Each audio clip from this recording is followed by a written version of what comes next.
அனைவருக்கும் வணக்கம். இந்திய திருநாடு பல வியப்புகளை தன்னகத்தை கொண்ட ஒரு நாடு.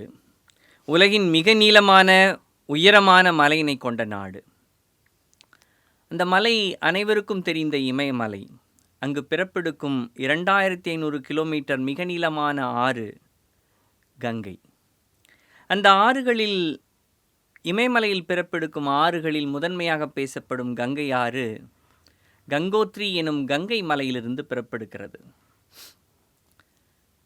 கங்கோத்ரியில் பிறப்பெடுக்கும் அந்த ஆறுக்கு பெயர் பகீரதி எனப்படுகிறது. பின்பு அது கங்கை எனப்படுகிறது.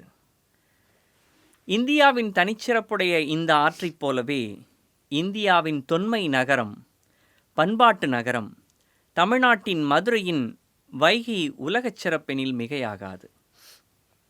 அவ்வகையில் உருவாகும் வைகை ஆறு மேகமலையின் வெள்ளிமலையில் உருவெடுக்கிறது. வெள்ளி பனிமலை என்று பாரதி இமயத்தை குறிப்பிடுகிறான். அதைப் போலவே மேகமலையின் வெள்ளிமலையில் பிறப்பெடுக்கும் வைகைக்கு ஒரு சிறப்பு இருக்கிறது. வைகையிலிருந்து ஒரு கங்கை நம்மிடையே பிறப்பெடுக்கிறது. இசை இயக்குனர், திரைப்பட இயக்குனர், திரைப்பட தயாரிப்பாளர், பாடலாசிரியர், நடிகர், பாடகர் என்று பல வகையான பொறுப்புகளுக்கும் உரிய தகுதியுடைய ஐயா கங்கை அமரன் ஐயா அவர்கள் நம்மோடு இணைந்திருக்கிறார். அவரோடு நாம் நேர்காணலில் பேச இருக்கிறோம், உரையாட இருக்கிறோம். மகிழ்ச்சிக்குரிய அந்த உருவத்தோடு நாம் இன்று பேசுவது என்பது உலக மகளிர் நாளில் நமக்கு கிடைத்த வாய்ப்பாக நாம் கருதி ஐயாவிற்கு வணக்கம் சொல்கிறோம். வணக்கம். உங்களுக்கும் இந்த நிகழ்ச்சியை கேட்டுக்கொண்டிருக்கக்கூடிய அத்தனை பேருக்கும், பார்த்து கொண்டிருக்கக்கூடிய அத்தனை பேருக்கும் என்னுடைய வணக்கத்தை தெரிவித்துள்ளேன். இன்றைக்கி மகளிர் தினம்னு சொன்னாங்க. மறக்கவே முடியாத ஒரு நாள். ஏன்னா அது மகளிர் இல்லைன்னா நமக்கு படைப்புகள் இல்லை. அதன் மூலமாக தான் நம்மெல்லாம் வந்துடும். ஆக அந்த மகளிர்களை வணங்கி வாழ்த்தி இந்த நிகழ்ச்சியை தொடங்கலாம். மகிழ்ச்சி. வணக்கம் ஐயா. என்னுடைய முதல் கேள்விங்க ஐயா, இன்று மார்ச் 8 உலக மகளிர் நாள். இன்றுடன் நீங்கள் பிறந்து 28,580 நாள்கள் ஆகின்றது. 1947ஆம் ஆண்டு டிசம்பர் 8ஆம் நாள் இந்திய விடுதலைக்கு 115 நாட்களுக்கு பிறகு உங்களை இந்த மண்ணுக்கு அளித்த, உங்களை ஈன்றெடுத்த சின்னத்தாய் அம்மா அவர்களை இம்மகளிர் நாளில் எங்களுடன் பகிர்ந்து கொள்ளுங்கள் ஐயா. நிச்சயமா நிச்சயமா நிச்சயமா. அதுதான் நிறைய பாட்டு போட்டிருக்கோம். அம்மா என்றழைக்காது உயிரில்லையே, அம்மாவை வணங்காது உயர்வில்லையே, நேரில் நின்று பேசும் தெய்வம் பெற்ற தாயன்றி வேறொன்று ஏது. அம்மா எப்படி ஆளை தொடங்கணும், அதே மாதிரி தான் எங்கள் திரைப்பட வாழ்வும் அதே தான். எங்கள் அம்மா கொடுத்த டியூன் தான். எங்கள் அம்மா எங்களுக்கு பாடின பாட்டு தான் எங்களுக்கு வந்து திரைப்படத்தில் முதலாவது அடையாளத்தை கொடுத்தது. இப்படி அம்மிங்க ஸ்டார்ட் ஆகி அன்னக்கிளி ஒன்றை தேடுதே, 6 மாதம் 1 வருஷம் ஆவரம்பூ மேனி வாடுதே. இது எங்கள் அம்மா எங்கள் காதில் ஓதி பாடின பாட்டு. அதை வச்சு தான் திரைப்படத்தில் வந்தோம். எங்கள் அடையாளமாக முதலாவது அடி வைத்தது எங்கள் அம்மாவோட பாடலோடு தான் என்ட்ரி ஆனோம். அன்னக்கிளி அது வருகிற 27ஆம் தேதி அன்றைக்கு 50 வருடம் பூர்த்தி ஆகுறது. மார்ச் 27 தான் ரிலீஸ் ஆச்சு அந்த படம். அது 50ஆவது வருஷத்தை சந்திக்கிறோம். எங்கள் அம்மா கொடுத்த இசை ஞானத்தினால், எங்கள் அப்பா கொடுத்த இசை ஞானத்தினால், எங்கள் அண்ணன் பாடின பாட்டினால் எங்களுக்கு அது வந்தது. அதுக்கு எல்லாத்துக்கும் சொல்லணும்னா எங்கள் அம்மாவுக்கு தான் நன்றி சொல்லணும். என்னப்பா சும்மா பாடிட்டு நிறைய விஷயங்களை எங்கள் அம்மா சாதாரணமாக சொல்லுவாங்க. அது வந்து புரிஞ்சுக்கிறது கஷ்டமாக இருக்கும். எங்கள் வீட்டில் வந்து சாயங்காலம் ஆனால் எங்கள் வீட்டில் வந்து எங்கள் வீட்டு முன்னால் திண்ணையில் வந்து ஒரு பெரிய ஒரு ஹால் மாதிரி இருக்கும். முன்னால் ஜனங்கள்லாம் உட்காந்துருப்பாங்க. Empty place. எல்லா ஜனங்கள்லாம் நாங்கள் ஹார்மோனியம் தபலா எடுத்துகிட்டு நாங்கள் பாட்டு பாடுவோம். மைக்கெல்லாம் இருக்காது. சும்மா அப்படி பாட்டு பாடுவோம். பாட்டு பாடினா அது ஜனங்கள்லாம் வந்து சாயங்காலம் வந்து குழந்தைய தூங்க வைக்கிறதுனா அங்கே வந்து தூங்க வச்சுட்ருப்பாங்க. ஒருத்தவங்க சாதம் விட்டுறதுனா வந்து சாதம் விட்டுட்ருப்பாங்க. இந்த மாதிரி போயிட்டுருக்கோம். அது மாதிரி ஜனங்களோட சேர்ந்து ஒரு 10-20 குடும்பங்கள் அங்கே வந்து உட்காந்துருக்கோம். கச்சேரி மாதிரி தினம் நடந்துகிட்ருக்கோம். பாட்டு பாடிட்டுருப்போம். ஒரு நல்ல விஷயம் எதுக்கு சொல்கிறேன்னா, அந்த தாயினுடைய சிறப்புக்கு சொல்கிறதுக்காக வேறு வழியில். ஏன்னா இன்றைக்கி இவ்வளோ தூரம் வந்திருக்கோம், இளையராஜா கங்கை அமரன் வந்திருக்கோம்னா அதுக்கு ஆதார சுருதியாக இருந்தால் எங்கள் அம்மா எப்படி எங்களை ஊக்குவிச்சாங்கங்கிறத சொல்கிறது தான் அந்த விஷயம். பாட்டு பாடுவோம். பாட்டு பாடினா என்னென்னா, அப்போ வந்து கொஞ்சி கொஞ்சி பேசி மதிமயக்கும் வஞ்சகரின் உலகம் வலை விரிக்கும்னு பாட்டிருக்கோம். இந்த மாதிரி பாட்டை பாடிட்டுருப்போம். அப்போ அந்த டைமில் என்னென்ன சாங் பாடுறோம், உலவும் தென்றல் காற்றினிலே, இந்த மாதிரி பாட்டுகளை பாடிட்டுருவோம். பாடி முடிச்சது எங்கள் அம்மாட்ட போய் என்னம்மா எப்படி இருந்தது நம்ம ஜனங்கள்லாம் போயிடுவாங்க எப்படியும் ஒரு 1 ஹவர் நாங்கள் எங்கள் ப்ராக்டிஸ்க்காக பண்ணுறது அது ஜனங்கள் வேடிக்கை பார்ப்பாங்க ஜனங்கள்லாம் போயிடுவாங்க ஜனங்கள்லாம் போனதுக்கப்புறம் என்ன ஆகுன்னா எங்கள் அம்மாட்ட கேட்பேன் எப்படிப்பா இருந்துச்சுமா நல்லா இருந்துச்சுப்பா அப்படி சொல்லிட்டு இது வழக்கமாக இருந்தது ஒரு வாரம் 10 நாள் வழக்கமாக இருந்துச்சு தினம் கேட்டுட்டு இருந்தோன்னா அம்மா என்ன பண்ணாங்க அதான்ப்பா நல்லா தான்ப்பா இருந்துச்சு இதெல்லாம் கேட்ட பாட்டு தானே கேட்குற பாட்டு தானே அதனால் ஆல்ரெடின்னு இல்லை வழக்கம் போல் கேட்டே இருக்கோம் அதனால் இதில் தெரிஞ்ச பாட்டு தானே என்ன அவங்க கேட்குறாங்கங்கிறது அறிவில் புரியல நாங்கள் வெறும் சினிமா பாட்டு தான் வாசிப்போம் ஓன் கம்போசிஷன் கிடையாது அப்போ வந்து ஓஹோ இவங்க ஏதோ புதுசாக கேட்குறாங்க அப்படின்னு எங்கள் ஊர் பக்கத்தில் வந்து ஒரு ஊர் கம்பம்னு ஒரு ஊர் அந்த ஊரில் தான் வந்துட்டுனா அந்த பக்கத்தில் இருக்கிற மைக் செட்காரங்களாம் வந்து புது ரெக்கார்ட்ஸ் வாங்குறதுக்கு அங்கே வருவாங்க நியூவாக ஃபிலிம்ஸ் ரெக்கார்ட்ஸ் ரிலீஸ் ஆச்சுன்னா ஆடியோ அது வாங்குறதுக்கு அங்கே வருவாங்க அதில் போய் எங்கள் அண்ணனும் பாஸ்கரும் எங்கள் இளையராஜாவும் போய் அப்போ ராஜாயா அவர் பேர்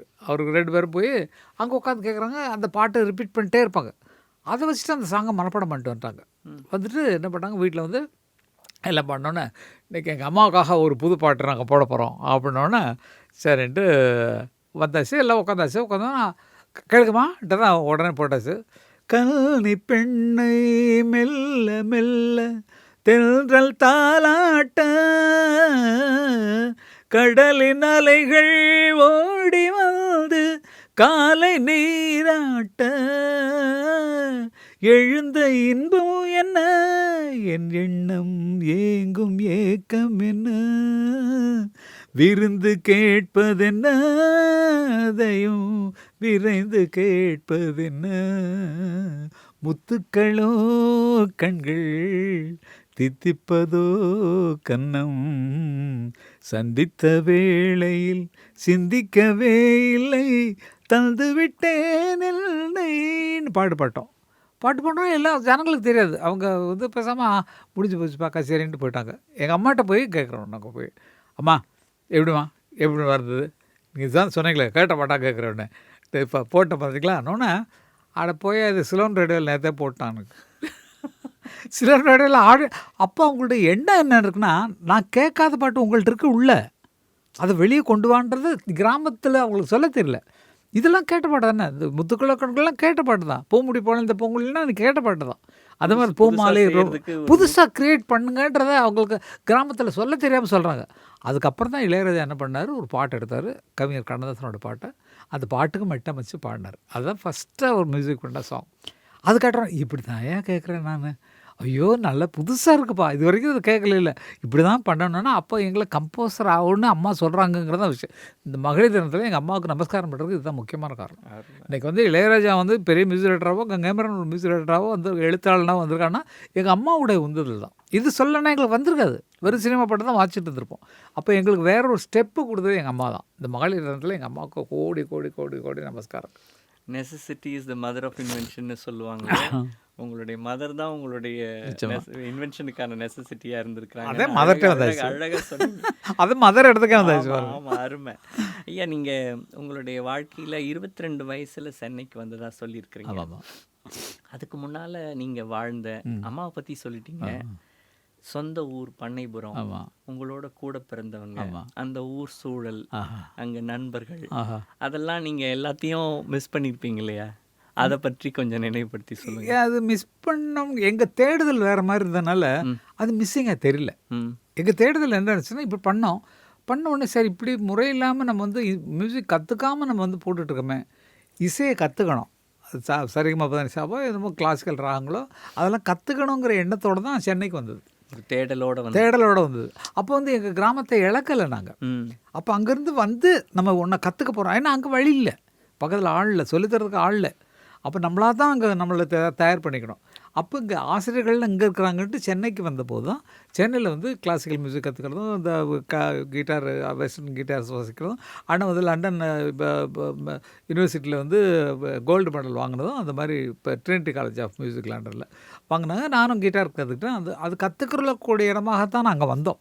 வந்து கற்றுக்க எங்களுடைய எய்மெல்லாம் இல்லை சரி அங்கே இருக்கும்போது நம்ம பிழைப்புக்கு என்ன பண்ணுறதுன்னும் போது பல பேர் நாடகத்துக்கு வந்து மியூசிக் பண்ணுறீங்களான்னாங்க அது நான் கிட்டார் வாசிக்க எங்கள் அண்ணன் ஹார்மோனியம் வாசிக்க எங்கள் பாஸ்கர்னா ரிதம் வாசிக்க அப்படி ஒரு குழுவாக ரெடி பண்ணி பாவலர் பிரதர்ஸ்ங்கிற பேரில் நாங்கள் வந்து இது பண்ணோம் அது ஒரு புத்தகமாகவும் எழுதிருக்கோம் ரொம்ப அருமை அது எங்களுக்கு அடுத்த ஸ்டெப்பாக இருந்தது. ம். அது அப்போ சினிமாவில் போடணுங்கிற ஆசையெல்லாம் கிடையாது. ஆனால் சும்மா இருக்கிற டைமில் நான் எழுதி வச்ச பாடல்கள் நிறைய இருக்கும். அண்ணனே நிறைய டிவியில் சொல்லியிருக்காரு. அவன் அமரம் எழுதி வச்சுட்டு போயிருப்பான். அதில் ஒரு பாட்டு எடுப்பேன், எடுத்துகிட்டு அப்படி மெட்டம் வைப்பேன், அதுக்கு ராகம் போட்டு மெட்டம் வைப்பேன்னு சொல்லி சொன்னார். அது மாதிரி அவருக்கு அந்த நேரத்தில் புதிய இசை வருவதற்கான பாடல்களை எழுதக்கூடிய சந்தர்ப்பம் எனக்கு கிடைச்சது. ம். என்னுடைய பாட்டுக்கு தான் முதல்ல மெட்டம் வச்சுருந்தார். அதுக்கப்புறம் மெட்டுக்கு தான் பாட்டு எழுதுகிற மாதிரி ஆகிப்போச்சு. அந்த மாதிரி ஆரம்பத்துலேருந்து எங்களை நாங்களே தயார் பண்ணி கொள்வதற்கு இங்கே வந்த சென்னைக்கு கிராமத்தை மிஸ் பண்ணல. எந்த பாட்டு எடுங்க. அதை எல்லாத்தையும் பதிவு பண்ணிட்டீங்க. ஆமாம் பாடல்கள் வழியா பதிவு ஆமாம் பண்ணிருக்கீங்க. எங்கள் கிராமத்தை எல்லாத்தையும் கொண்டு வந்து காட்டியாச்சு, அப்படி காட்டியாச்சு. சரிங்க. ரொம்ப அருமை. இந்த இந்த விடையும் ரொம்ப அருமை. இதுல 27 அகவையில நீங்க திருமணம் பண்ணதா சொல்லியிருக்கீங்க. ஆமாம் ஆமாம் அம்மாவோட பல ஆண்டுகள், மணிமேகலை அம்மாவோட பல ஆண்டுகள் வாழ்ந்த வாழ்க்கை. ஆஹா ஏன்னா 2வது நிலைக்கு வருவோம். ஆமாம்மா மகளிரா இருக்கிறதுல 2வது உங்களுடைய தாரம் இல்லையா? நிச்சயமா நிச்சயமா அவங்கள நிச்சயமா. பற்றிய நினைவுகளை கொஞ்சம் ஐயோ சொல்லுங்க. எனக்கு இப்போ ஏன் அவள் இல்லைங்கிறத நினைக்கும் போது ஏற்படக்கூடிய வருத்தம் இப்போ மிகப்பெரிய வருத்தம். ஏன்னா எனக்கு உறுதுணையாக இருந்து எனக்கு வெறும் வேலைக்கு போக வேண்டியது, சம்பாதிக்க வேண்டியது இது மட்டும் தான் தெரியும். மற்றபடி வீட்டை மெயின்டைன் பண்ணுறதோ, நான் தோட்டம் வாங்குறதுக்கோ, நான் வீடு வாங்குறதுக்கோ, மற்றது எல்லாமே அவங்க பொறுப்பு தான். நான் என்ன சம்பாதிக்கிறேன்னு எனக்கு தெரியாது. வந்தேன்னா கையில் இருக்கிற காசெல்லாம் அவங்கள்ட்ட கொடுத்துருவோம். அங்கே போயிட்டு வேலை செய்ய வேண்டியது தான் அவங்க பார்க்க. அது மாதிரி நிறைய சேர்த்த சொத்துகள் அதிகம். அதெல்லாம் அவளுடைய இப்போ இல்லைன்னா வந்திருக்காது. அதே மாதிரி குடும்பத்தை எப்படி பராமரிக்கணுங்கிறதுல ரொம்ப கெட்டிக்காரி. சாப்பாடெல்லாம் சிவாஜி கணேசன் இருக்காரு, அவங்க நாங்களாம் ஒன்றா சாப்பிடுவோம். எங்கள் வீட்டிலேருந்து சாப்பாடு வரும், சிவாஜி வீட்லேயும் சாப்பாடு வரும். 2 பேரும் போட்டால் ஏய் நல்லா இருக்கலாம் பொண்டாட்டிட்ட சொல்டா, ரொம்ப நல்லா இருக்கு குழம்புன்னு சொல்லு அப்படின்னு. அது மாதிரி உறவுகளில் அந்த மாதிரி இப்போ ஏன்னா உயர்த்தி பார்க்குறதெல்லாம் அவளுக்கு ஆசை. எனக்கு ட்ரெஸ் எடுக்கிறதுக்கு தெரியாது, என்ன ட்ரெஸ் எடுத்துக்கிறேன்னு. அவள் தான் போய் எடுத்து வந்து கொஞ்சம் டீசெண்டாக போடுங்க, இப்படி போடுங்க, அப்படி போடுங்கன்னு என்ன உருவத்தை மாத்திரம் தான். நம்ம கிராமத்து தரமாக தான் இருப்போம், ஒரு வயசு கட்டிட்டு அப்படி இப்படின்னு வேணும் அப்படின்னு சொல்லி கரெக்டு சைஸில் பேண்ட் எடுத்து எல்லா ஷர்ட்டெல்லாம் எடுத்து கொடுத்து என்னை அழகு பார்த்தா அழகு பண்ண முடியாது, ட்ரெஸ்ஸில் அழகு அழகுதான் நீங்க. அகத்தின அழகு முகத்தில் தெரியும். அந்த அழகு போகிறது அகம் நல்லா இருக்கனால முகம் நல்லா தான் இருக்கும். அது மாதிரி ஒவ்வொரு விஷயத்துலேயும் குழந்தைங்க பெற்றுக்கிறதுலேருந்து குழந்தைகளை வளர்க்கறதுலேருந்து எல்லாத்தையுமே ரொம்ப ரொம்ப கவனிப்பு. அதே போல் பாசத்தில் அப்படி கொட்டி கொட்டி தீர்க்கக்கூடியது. அது மாதிரி ஒரு அருமையான மனைவி கிடைச்சது எனக்கு ரொம்ப நிஜமாக சொல்லணுன்னா, உண்மையை சொல்லணுன்னா வாழ்க்கைக்கு சில பேருடைய வரவு நம்மளை தூக்கிவிடும். இப்போ பார்த்திங்கன்னா எனக்கு 74 எனக்கு கல்யாணம் ஆச்சு. 74 கல்யாணம் ஆன உடனே 75 வெங்கட் பிரபு ப்ரோக்ராம். ஃபஸ்ட்டு பையன் பிரபு, அவருக்கு வெங்கட் பிரபுன்னு பேர் வச்சுருந்தோம். பிரபு ப்ரோக்ராம்.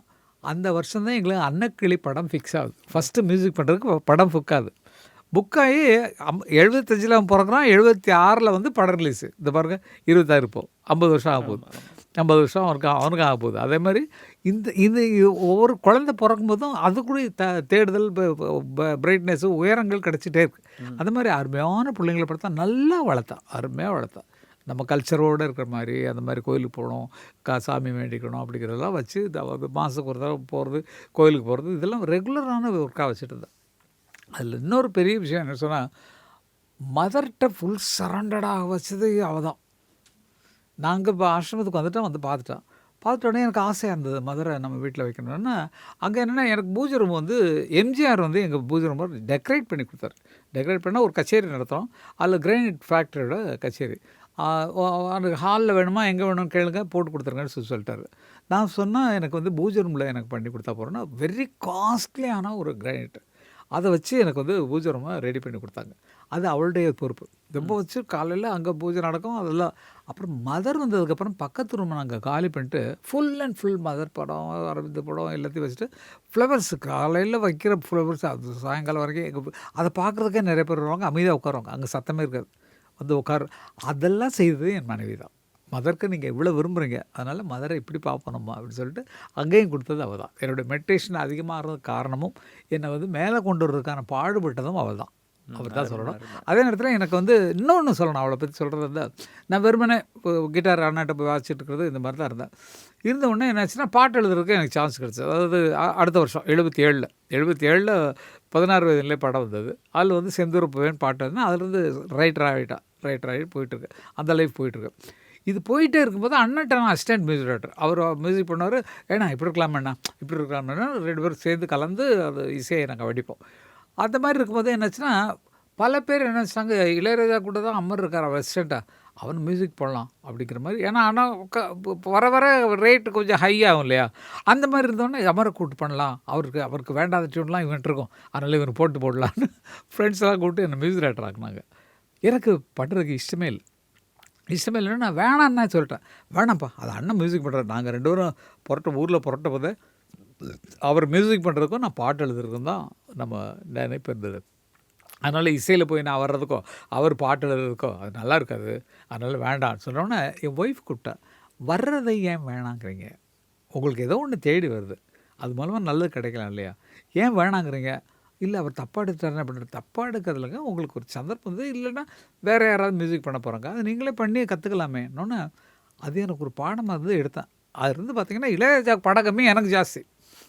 ஏன்னா லோ பட்ஜெட்டில் வர்றவங்க எல்லாம் நம்மள்ட்ட வந்துடுவாங்க, அவர் மாதிரியே இருக்கும் மியூசிக் சொல்லி வந்துடுவாங்க. அந்த மாதிரி ஆனதுக்கு காரணம் என் மனைவி தான். அதுதான் சொல்ல வந்தேன். மனைவி தான் காரணம், எல்லாத்துக்கும் காரணம் அதுதான்.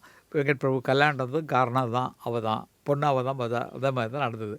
அந்த மாதிரி எங்கள் குடும்பத்திலேருந்து என்றைக்கு அவள் காலடி எடுத்து வச்சாலோ அன்னைக்கிருந்து நாங்கள் மேலே ஸ்டெப்பில் மேலே தான் போயிட்டுருக்க தவிர எந்த நேரத்துலையும் கீழே இறங்குறதாவே சரித்திரம் இல்லை. அன்னைக்கிருந்து இன்னைக்கு வரைக்கும் அப்படி தான் இருக்கிறோம்.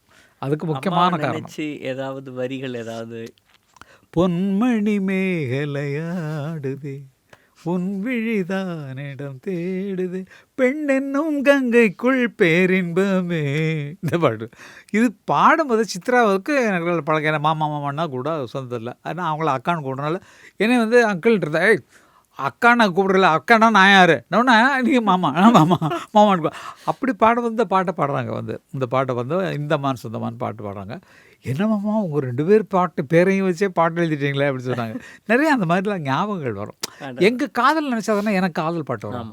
எப்படி திருட்டுத்தனமாக சந்திச்சது, பயந்தது, ஓடினது, அடி வாங்குறதுக்கு ஆள் துரத்துனது எல்லாத்தையும் சேர்த்து அது ஒரு தனி கதை, அது ஒரு இன்ட்ரெஸ்டிங்கான கதை. இப்போ நினைக்கும் போது நல்லா இருக்குது.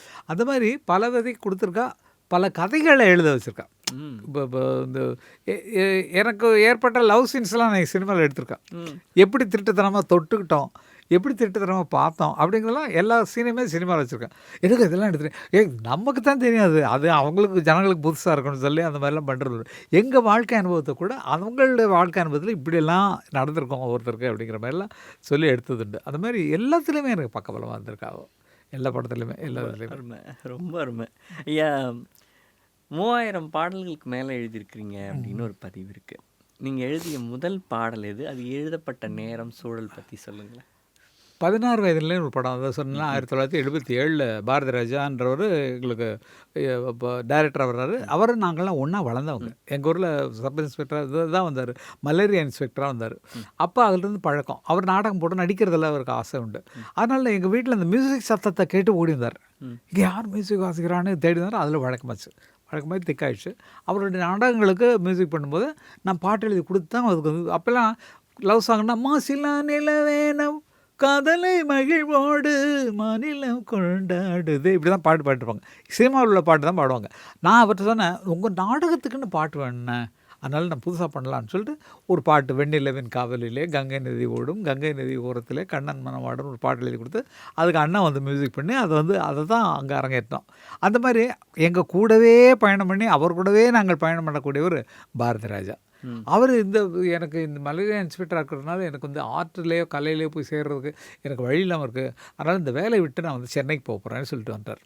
சென்னைக்கு போகிறேன்னு அவர் வந்ததுனால தான், அவர் இருக்காருங்கிறனால தான் நாங்கள் புறப்பட்டு சென்னைக்கு வந்தோம். ஒரு ஆதாரமாக ஒருத்தர் இருக்கார் இல்லையா, அவன் பிடிச்சிக்கும் அப்படின்னு சொல்லிட்டு தான் சென்னைக்கு வந்து அவரோட ரூம்லேயே ஒட்டிக்கிட்டு உட்காந்து நிறைய சிரமங்கள்லாம் போட்டு பண்ணோம். அவருக்கு இப்போ டைரக்ஷன் பண்ண வந்தோடனே அதில் தூக்கி அண்ணனை போட்டார். கம்போசிங்கில் இருக்கும்போது எனக்கு ஒரு பாட்டு வாச்சாங்கன்னா அதுக்கு ஏதாவது டூப் வேர்டு எழுதுறா. டூப் வேர்டுனா சும்மா டெம்பரரியாக இப்போ பாடுறதுக்கு வெறும் டியூனை கேட்டப்போ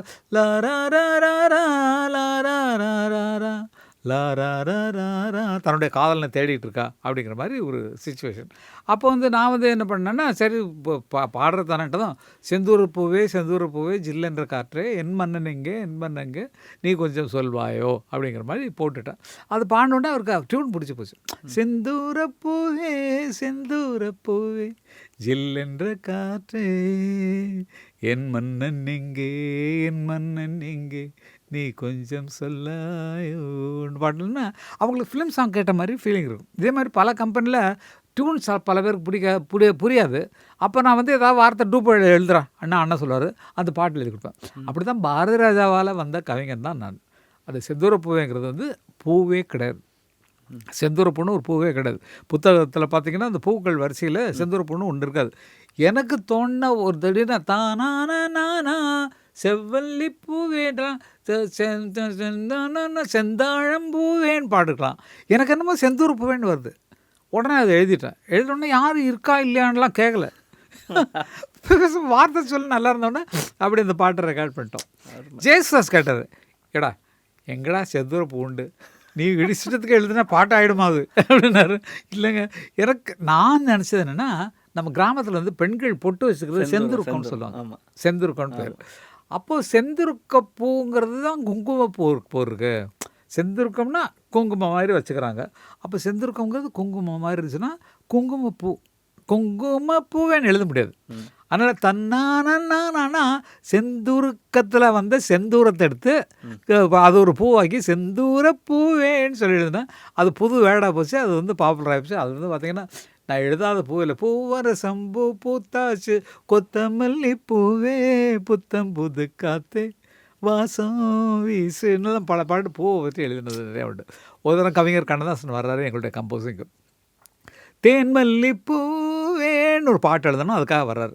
வந்தவுடனே பாலாஜி தான் ப்ரொடியூசர். அவர் சொல்கிறாரு, கவிஞரையா இந்த பூ வச்சு ஏதாவது பாட்டு எழுதுங்கய்யா, கொஞ்சம் நல்லாயிருக்கும் அப்படின்னோடனே, இவன் எங்கேயா எல்லா பூவும் விட்டுருக்கான், சாயபு செருப்பை தவிர எல்லாத்தையும் போட்டு எழுதிட்டான். வேறு நான் என்ன பூ தேடுறது, டியூனை சொல்லு. நான் தாரா தேன்மல்லி பூவேன்னு வச்சுக்கோன்னு சொல்லிட்டு பண்ணார். அந்த மாதிரிலாம் பேர் வாங்கினது உண்டு. பூ கவிஞர்னு எனக்கு பேர் இந்த நேரத்தில். இதில் நீங்கள் எழுதிய பாடல்கள்லையே நீங்கள் அடிக்கடி முணுமுணுக்கிற பாடல் என்னதுங்க? இல்லை, ஒன்றுமே எல்லாமே இப்போ வந்து இப்போ நான் என்னுடைய பாடல்கள்லாம் சேகரித்து புக்காக வெளியிடுறதுக்காக பல பாடல்கள் கேட்டுக்கிட்டே இருக்கேன். ஒவ்வொரு பாட்டு கேட்கும்போதும் அடடே இது நம்மள தான் எழுதணுமா அப்படிங்கிற ஆச்சரியத்தை தூட்டுது மனசில். எனக்கு இப்படி வராதே, நம்ம இவ்வளோ இலக்கணம் இலக்கியம் படிக்கலே, எப்படி நமக்கு வருதுன்னு சொல்லி என்னை பற்றியே நான் ஆராய்ச்சி பண்ணிகிட்ருப்பேன். ஒவ்வொரு தரமும் பார்த்திங்கன்னா எல்லா பாடல்களுமே எனக்கு வந்து அத்தனை பாடல்களும் கேட்டிங்கன்னா ஒரு பாட்டு ஒன்று உண்டு.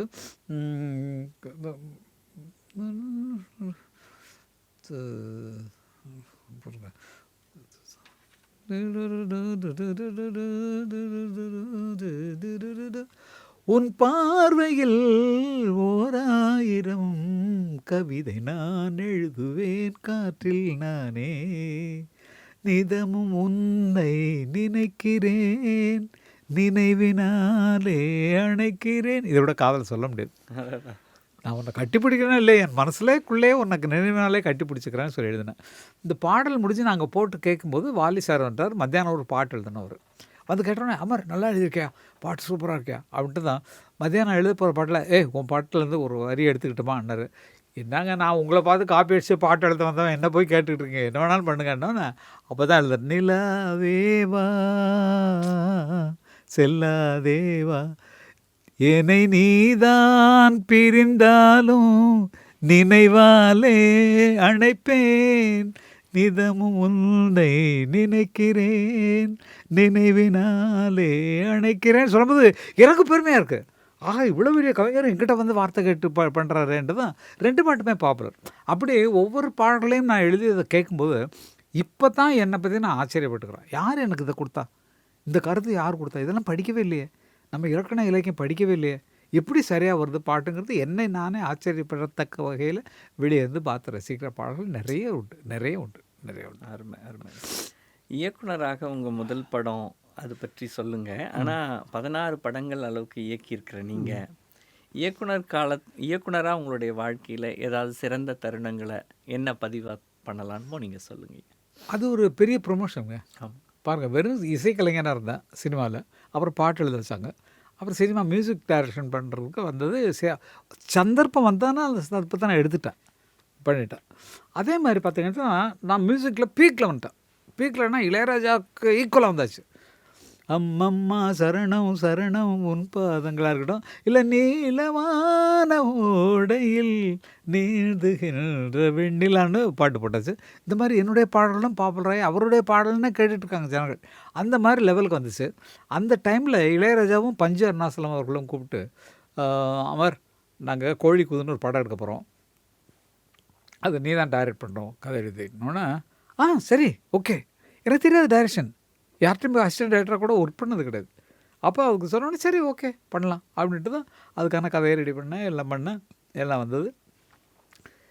இதனுடைய என்ன நோக்கம்னு எனக்கு தெரியல. இப்போ மதர் பிளேஸ்லேருந்து உண்மை தான் சொல்லணும். அப்போ மியூசிக்கில் வந்து எனக்கு பீக்கில் இருக்குது இளையராஜாவுக்கும் அவருக்கு பயணங்கள் முடிதல்னு ஒரு படம் வருது. சேம் கதை தான் வாழ்வே மாய கதை தான். ஆல்ரெடி தெலுங்குலேருந்து வாங்கப்பட்ட கதை. அதனால் தெலுங்கு படத்தில் உள்ள அந்த கதைக்கும் இந்த கதைக்கும் ஒரு ஒற்றுமை உண்டு. 2 பேருமே ஹீரோ வந்து கேன்சர்னால இறந்து போவாங்கன்றது தான் கதை. அந்த கதை 2 பேருக்கும் ஒரே மாதிரி சுச்சுவேஷன்ஸ் தான் வந்தது. நானும் பண்ணிட்டேன், என் படம் ஜெயிச்சு போச்சு. ஜெயிச்சதுக்கப்புறம் என்னென்னா மனசுக்குள்ள இது இப்போ நினச்சா தான் தெரியுது. ஏன்னா வந்து எங்கே இவன் நமக்கு மேலே வந்து பெரிய மியூசிக் டைரக்டர் ஆகிடுவானோன்னு வந்திருக்கலாம் நினப்பில். ஏன்னா எனக்கு டைரக்ஷன் தெரியாது, என்ன எதுக்கு டைரக்ஷனில் இழுத்து விடணும் நினச்சி பார்த்தீங்கன்னா, இவன் டைரக்ஷனில் போனாலாவது இங்கே படம் கம்மியாகுன்ற நினப்பு கூட இருந்திருக்கலாம். இது தப்பாக இருந்தால் தயவுசெய்து மன்னிச்சுக்கணும். ஏன்னா வந்து தாட்டு அப்படியெல்லாம் போகுது. எப்படி நமக்கு மியூசிக்கே டைரக்ஷனே தெரியாது, நம்மளை எப்படி டைரக்ட் பண்ண சொன்னாங்கன்னு நினைக்கும் போது ஒருவேளை அதில் போனான்னா மியூசிக் ஃபிலிம்ஸ் கம்மியாகலாம்ன்ற மாதிரி ஒரு அது அப்படி தான் ஆச்சு. நான் டைரக்ட் பண்ணோன்னே எனக்கு மியூசிக் பண்ண முடியாது இல்லையா, அதனால் அது மறுபடியும் அது வாய்ப்புச்சு. இது ஏதோ மதர் செயல். அது மாதிரி இதுக்கு இதையும் கற்றுக்கோன்ற மாதிரி விட்டாங்கன்னு தான் நினச்சிக்கணும். அதே மாதிரி அவங்க சொன்ன உடனே அதுக்கான கதையை ரெடி பண்ணேன். கோழி கூவுதுன்னு டைட்டிலே சொல்லிட்டாங்க. கோழி கூவு வச்சு என்ன டைட்டில் வச்சு நம்ம என்னத்தை எடுக்க போகிறோம், கோழி கூற வரைக்கும் காத்திருக்கேன்னு சொல்லி ஏதோ ஒரு டைலாக் போடலாம். அது மாதிரி அதுக்கு ஒரு கதையை வச்சா அந்த கதை வந்து ஒரு படிக்காத ஒரு பெண்ணு அது படித்த அவங்க போஸ்ட் ஆஃபீஸில் வர்றான் அப்படிங்கிறத வச்சு ஒரு லவ் கதையை எடுத்து அது வந்து போனோம். சக்ஸஸ்ஃபுல், நல்ல சில்வர்ஜிபிளி ஓடின படமாக அமைஞ்சு போச்சு. அதுக்கப்புறமேல இந்த கர்வம் கொஞ்சம் வந்துடும். நம்ம என்ன பண்ணாலும் அங்கே சூப்பராக இருக்குது, நம்ம மியூசிக் பண்ணாலும் ஓகேவாக இருக்குது, பாட்டு எழுதினாலும் ஓகே இருக்குது, டைரக்ஷன்னாலும் அவ்வளோ ஐயோ நம்ம ஆளில் யாராவது படம் கேட்க வந்தாங்கன்னா நமக்கு அந்த கர்வத்தில் கொஞ்சம் வந்துடும் இல்லையா, பண்ணலான்ற மாதிரி வந்துச்சு. அந்த கர்வத்தில் வந்த அடியினால் 2-3 படம் எனக்கு ஃபெயிலியர். நம்ம தான் கிரியேட்டர் ஆகிட்டோமேன்ற ஒரு திமிர் வந்துச்சு மனசுக்குள்ளே. அப்படி வரக்கூடாது. வந்ததுனால எனக்குன்னா 2-3 படம் ஃபெயிலியர் ஆகிடுச்சு. ஃபெயிலியர் ஆகிட்டு மறுபடியும் நான் எழுதியிருக்கணும்னு நினைக்கும் போது தான் எங்கள் ஊர் பாட்டுக்காரன்னு ஒரு படம் வந்தது. வில்லேஜில் வரக்கூடிய அருமையான படம், நல்ல அருமையான பாட்டு. செண்பகமே செண்பகமேன்ற பாட்டெலாம் வரக்கூடிய. என்னுடைய அடுத்த கேள்வியும் அந்த படத்தை பற்றி. சரி, நல்லது. அதையும் கேட்டுக்க அதை கேட்டு. இதில் மக்கள் மனதில் நீங்காத படம் அப்படின்னு சொன்னால் உங்களுடைய படங்களில் அந்த எங்கள் ஊர் பாட்டுக்காரன்னு சொல்லலாம். நிச்சயமாக உங்களையும் நாங்கள் சொல்லலாம். அதில் பாடல்களுக்குன்னே 39 நிமிஷம் 47 செகண்ட்ஸ் எடுத்திருக்கு. ஆமாம் ஆமாம் ஆமாம். உங்களுக்கு இன்டர்வியூ பண்ணணும் போது தான் இந்த செய்தி அவ்வளோ நேரம் நம்ம பாட்டையே கேட்டு எவ்வளோ ஆச்சரியமாக இருக்கும் நீங்கள் எடுத்தது. அதில் ஒவ்வொரு பாட்டுமே ஒவ்வொரு சிறப்பு. அதில் மதுரைன்னா மல்லிகை தான் நம்ம அது வரைக்கும் சொல்லிட்டு இருக்கோம். ஆமாம், மதுரை மறிக்கொழுந்துன்னு சொல்லி பாட்டு எழுதுறதுக்கு என்ன காரணம்? நிஜமாகவே மதுரை மறிக்கொழுந்து ரொம்ப விசேஷமானது. ஏன்னா மலை பிரதேசத்தில் விளையிறது வந்து ரொம்ப மனங்கள் ஜாஸ்தி இருக்கும். மலைக்கு கீழே அடிவாரத்தில் பண்ணுறதுலாம் அந்த அடிவாரங்கள் ஜாஸ்தி, மேகமலை இருக்குது, அந்த மலைகள் இருக்குது. எல்லா இடங்களையும் இந்த மறிக்கொழுந்து பயிரிட்டே பண்ணுவாங்க, வயல்கள்லேயும் பயிரிடுவாங்க. அந்த மாதிரி மறிக்கொழுந்து அதிகமான வகையில் அளவில் உற்பத்தி ஆகிறது மதுரை பக்கத்தில் இருக்கிற மாவட்டங்களில் தான். அதனால் திடீர்னு தோணுன்னா ஏதோ மதுரை மல்லிகை நீங்கள் சொன்னதே வந்தது. மதுரை மல்லிகை பூவா சவுண்ட் வச்சு தான் நல்லா இருக்காது. தனனா டியூன் போடுறாரு. நான் எழுதுறது மதுரை மாறி கொழுந்து வாசம் ஒன்றாசாவே உன்னுடைய நேசம் போட்டு நல்லாயிருக்கும் அந்த பாட்டு. பொட்டுன்னா பொட்டு வச்சு வெட்டுன்னு வெட்டி புட்டு பட்டுன்னு சேலையை கட்டி ரைமிங்காக இருக்கும், இலக்கிய தரமாகவும் இருக்கும், இலக்கணங்கள் மாறாமலும் இருக்கும். தட்டுனா தட்டி புட்ட நெஞ்சம் கொஞ்சம் தட்டி பிட்ட வெட்டு மீறு கண்ணை வச்சு என்ன கட்டி போட்டு பிட்ட கட்டுறது உனக்கு மட்டும்தானா இந்த சிட்டும் கூட சிக்கியது ஏனா இப்படி ரைமிங்லேயும் அந்த வார்த்தை அலங்கார சொல்களில் என்ன வரிகள் வரணுமோ அவைகள் வந்து சேர்ந்துருக்கும் அந்த பாட்டில். ஃபோக் அப்படியே கிளாசிக் ஆக்கியிருக்கும் அந்த பாட்டு, ரொம்ப அருமை.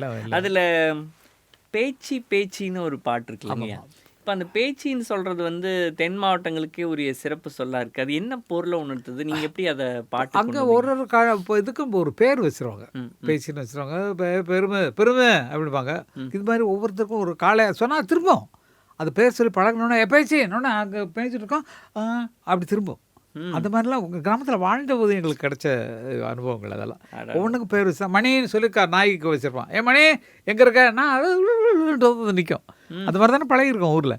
பேர் அதுக்கு வந்து 10 தரம் கூப்பிட்டோம்னா அதுக்கு மனசில் பதிஞ்சிருது. அதே மாதிரி தான் இதுக்கு பேர் வச்சோம். பேச்சு நீ பெருமை உள்ள பேச்சு, வாடி என்று. அப்போ கேட்டுக்கிட்டான். அதுக்கு முன்னால் சீன் வச்சுருப்பேன். என்ன இதுன்னா அவன் சொல்லுவான் அந்த மாதிரி இது அப்படின்னு சொன்னோன்னே, ஓஹோ அப்படியா, அப்போ பிடிச்சிடலாம் அப்படின்ட்டு தான். அதுக்கப்புறம் தான் பேச்சு நீ பெருமை உள்ள பேச்சு, வாடி அது நிஜமாவே பார்த்தீங்கன்னா இவன் பாட்டை கேட்டு கீழே பணிஞ்சிரும். ம். பணிஞ்சு உட்கார்ற மாதிரி தான் எடுத்திருப்போம். அந்த மாதிரி தீமெல்லாம் அந்த மாதிரி தான் இருக்கும். வில்லேஜில் பார்த்தீங்கன்னு சொன்னால் மாட்டை அடக்கிறமா பெரிய ஆளாக இருப்பான். இதெல்லாம் அலசி ஆராய்ச்சி தான் படத்தில் நிறைய நம்ம விரிவாக எடுக்க முடியாது. அதை எவ்வளோ சுருக்கி நம்ம எடுக்க முடியுமோ அந்த மாதிரி எடுத்தது தான் அந்த பேச்சுங்கிறது. கிராமத்தில் உள்ள காளைகளுக்கு பேர் அந்த மாதிரி பேர்கள்லாம் வைப்பாங்கங்கிறனால அதையும் பேச்சுலாம் போட்டு அருமை. அந்த செண்பகமே பாட்டு வந்து 3 முறை அதில் ஆமாம். வர்றது. அதில் ஆஷா போன்ஸ்லே அம்மாவுக்கு கொடுக்குற வாய்ப்பை நீங்கள் சொன்னதா ஐயா சொன்னதா? நான் தான் சொன்னேன். சரி சரி. அதுக்கு முன்னால் ஆஷாமா ஒரு படத்துக்கு பாடுறதுக்கு வந்தாங்கன்னா அவங்க ஆஷா போன்ஸ்லே பாடுறாங்கன்னா நமக்கு அவ்வளவு ஏன்னா பெரிய ஜோதி இல்லைங்களா. லதா மங்கேஷ்கர் ஆஷாவை தவிர வேறு யார் இருக்காங்க இந்தியாவில் பெரிய சிங்கர். அவங்க வர்றாங்க, அவங்களுக்கு பாட்டு எழுதணுன்னா நான் தான் பாட்டு எழுதுகிறேன் ஃபஸ்ட்டு பாட்டு. அது என்ன சிச்சுவேஷன் சொன்னால், ஃபாரினில் லண்டனில் படித்த ஒரு பொண்ணு வில்லேஜுக்கு வரா. தமிழ்கார பொண்ணு தான். அங்கே லண்டனில் இருந்தனால மொழியெல்லாம் கொஞ்சம் வேறு மாதிரி அந்த மாதிரி இருக்கும். அதனால் கொஞ்சம் ப்ரொனன்சியேஷன் தப்பாக இருந்தால் கூட பரவாயில்லன்ட்டு அண்ணா அதுக்கு தான் அவங்கள கூப்பிட்டாங்க.